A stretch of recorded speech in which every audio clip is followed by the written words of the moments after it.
The courtyard of Jefferson High was alive with the sound of chatter, sneakers scraping against the pavement, and laughter that wasn't always kind. The school had its hierarchy, popular kids on top, the silent ones hiding in corners, and ruling over them all, Derek and his crew. Derek was the kind of boy who looked untouchable, tall, athletic, dressed in his signature red jacket, and backed up by Jason and Cole. Together, they made the rules no one questioned. And then there was Ethan. Thin, quiet, and bookish, he blended into the background, or at least he tried to. His small frame and shy stutter had painted a target on his back from the moment he'd set foot in high school. Every day was survival for him, keeping his head down, avoiding eye contact, hopping the bullies. Attention would land on someone else, but luck never stayed with him for long. That morning, Ethan had barely made it through first period before Derek cornered him in the courtyard. His books slipped from his arms and scattered across the ground, the pages fluttering like wounded birds. Laughter erupted from the crowd that quickly gathered, eager for entertainment. Ethan bent down to pick them up, but Derek kicked one across the concrete, smirking. "Why bother? You'll just mess it up anyway." The crowd chuckled, whispers circling, phones already recording. Ethan's cheeks burned, but he stayed silent. His silence was a cage he had built to survive, and that was when everything changed. From the edge of the courtyard, Amelia stepped forward. It was her first day at Jefferson High. She had planned to keep her head down, blend in, and not make a scene. But watching Ethan tremble, hearing Derek's cruel laughter, it lit a fire inside her she couldn't ignore. Memories of her younger brother being bullied, the helplessness of watching someone you love crumble, came rushing back. She had promised herself she would never watch silently again. The crowd parted slightly as she walked forward. Her ponytail swung with each step, her eyes unblinking, her jaw tight. Derek noticed her and smirked, mistaking her courage for foolishness. "New girl, you really want to get in the middle of this?" His voice carried the weight of someone used to winning. Amelia didn't flinch. "Leave him alone," she said, her tone calm but unwavering.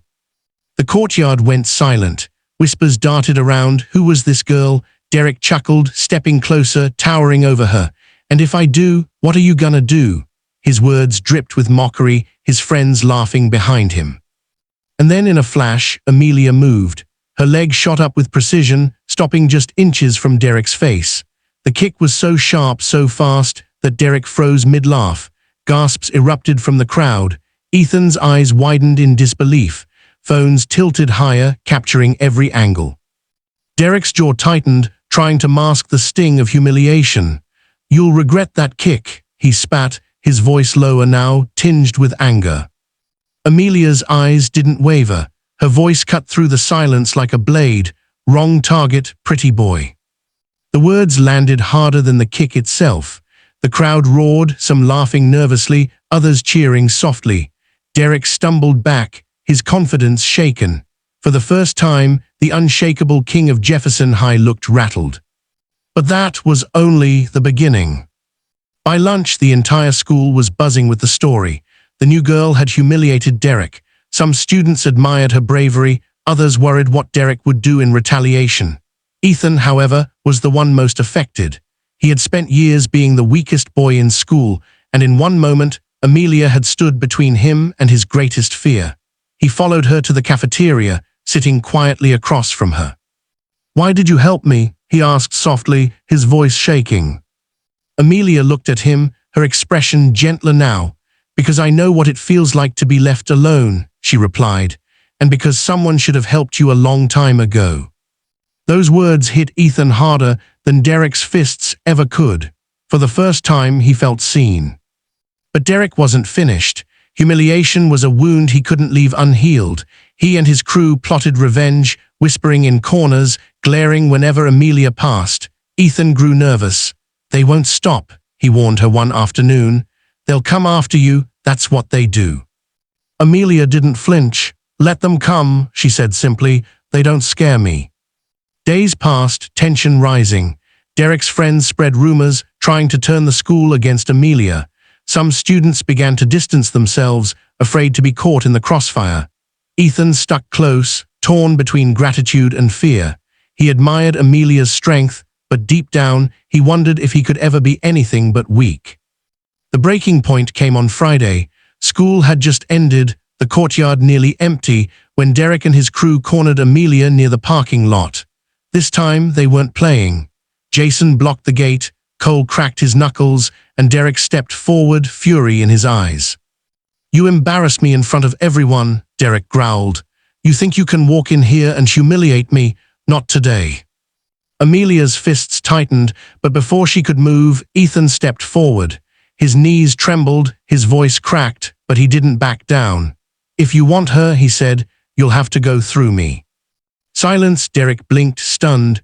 The boy he had broken 100 times was standing in defiance. Laughter bubbled from Jason, but it sounded nervous. Derek shoved Ethan hard, expecting him to crumble. Ethan stumbled, but this time he straightened his back. His eyes locked on Derek. "I'm not afraid of you anymore." The words carried across the lot like thunder. Amelia's chest swelled with pride as she stepped beside him.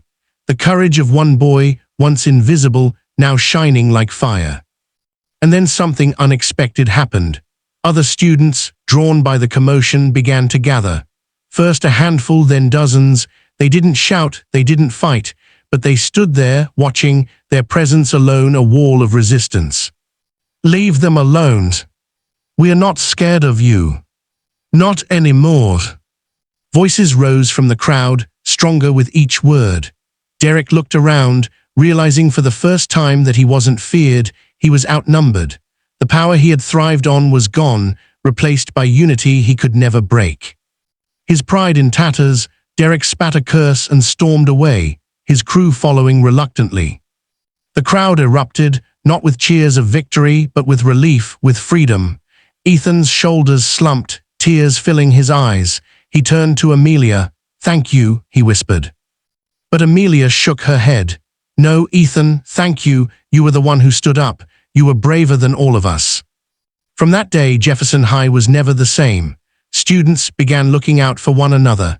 Ethan, once the weakest boy in school, became a symbol of courage, proof that even the quietest voice could stand against cruelty. And Amelia, the girl who walked in on her first day and defied the bullies, became a legend.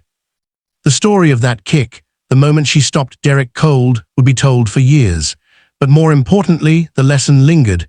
Bravery isn't about strength or size. It's about standing up, even when your knees shake, even when your voice cracks. And sometimes one act of courage is all it takes to break the chains of fear.